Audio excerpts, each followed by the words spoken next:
The Marshwood Vale in West Dorset, absolutely lovely. But when it comes to broadband, the picture's not quite so pretty. 90% of Britain is destined to have super-fast broadband. But what of the other 10%?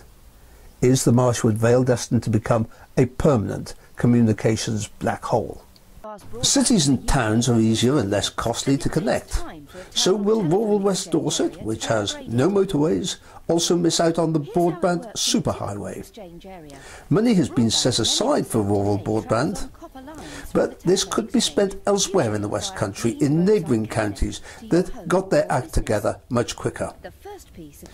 BT is currently rolling out superfast broadband in Cornwall.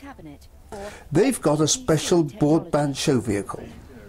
Broadband activists invited them to bring it to Betterscombe. We're taking superfast broadband out to 2/3 of the UK premises by the end of 2014.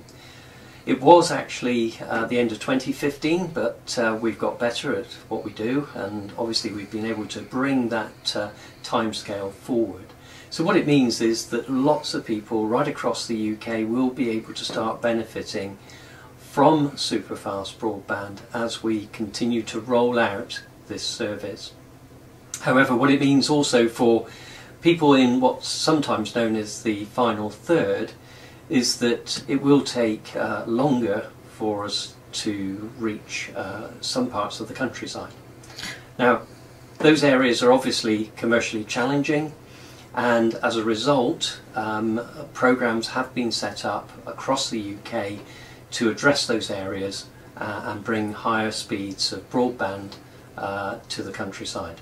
But will these difficult areas be lumped into the sad 10% that will get at most half-baked improvements? BT is one of two companies bidding to wire up the countryside. They've not yet been contracted by Dorchester, and for now they're playing it safe. It will take time, it will be complex, it will be difficult. But certainly through partnership working, all of these things are achievable, and certainly we will be bidding to run that programme with local authorities to see if in fact we can deliver better services out into the countryside. As we move out into the countryside, a range of solutions will be deployed to improve speeds significantly. In some cases that will be fibre, either fibre to a cabinet, a street cabinet, roadside cabinet, but in other cases it may well be what we term alternative technologies. I think it's fair to say that we're very keen to push fibre as far as we can in the access network. Andrew Cook of BT's Outreach, who runs the show vehicle, is much more bullish. People will be able to use broadband lines of up to speeds of 80 megabits per second to watch and stream movies from the internet. So we're talking about 15 megabits per second movies simultaneously in different rooms of the house. These will stream absolutely straight first time in multiple rooms of the house. For businesses, for instance, solutions such as video conferencing, FTP files loading up to websites will be super fast. There'll be no buffering, it'll be almost instantaneous. So things like flexible working will be quite achievable to lots of businesses across Dorset. Well, we talked about downloads, but what about upload speeds? More and more people are providing content to the internet, to social media sites, etc. So the great thing about FTTC, well, it means that the speeds to upload will be up to 20 megabits per second. So uploading videos will not take the hours that it once used to take, it will take seconds. But when will this wonderful service happen, and will it reach the Vale? This is challenging work, it's complex, it's difficult. Therefore, even if the programme begins in the early part of 2013, then there will be a period of time for planning and then obviously rollout.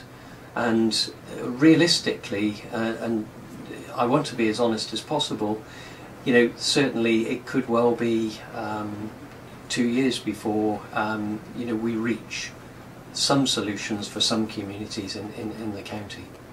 So, will we get real superfast, or its car track equivalent? Speeds are only going to go one way. We've been languishing at slow speeds for some time, but really the UK is at a massive inflection point as far as increasing speeds, and Marshwood will only see speeds increase from this point onwards.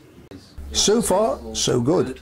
For farmers who need to submit their reports through to DEFRA, absolutely. We'll be looking at other technologies. Remember, it's not just all about fibre. Copper is still integral to the whole thing. So we're looking at broadband enabling technologies, which takes people from, say, half a meg or less than that, up to at least the government targets of 2017, which is 2 meg.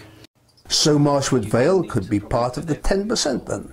Losers, waiting 8 years for speeds Devon and Somerset will get in just 2.